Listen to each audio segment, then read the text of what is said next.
Hi, hello, good morning. Today topic mathematics definitions. What is variable? So what is the variable? మనకు variable అని constants అన్ని రెండు రకాల keywords చూస్తుంటాము. మరి what is the variable? Variable అంటే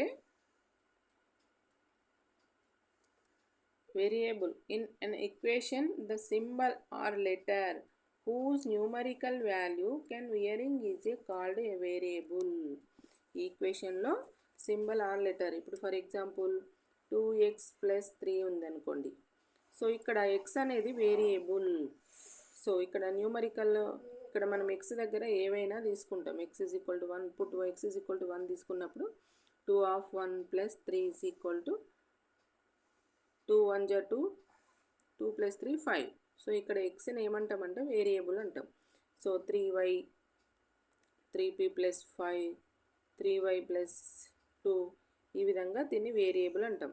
equation the symbol or letter ఇక్కడ మనం ఏదైనా తీసుకుంటున్నాం కదా, సో దాన్ని ఏమంటున్నాం? వేరియబుల్ అంటున్నాం. Okay, next question, how variables are denoted in equation? మరి వేరియబుల్స్ను ఏ విధంగా వేటితోటి సూచిస్తాము అంటే, variables are usually denoted by letters XYZ. ఓకేనా, XYZ స్మాల్ లెటర్స్ తోటి తీసుకుంటున్నాం. Okay, next, when an algebraic expression is called. Next 53 question,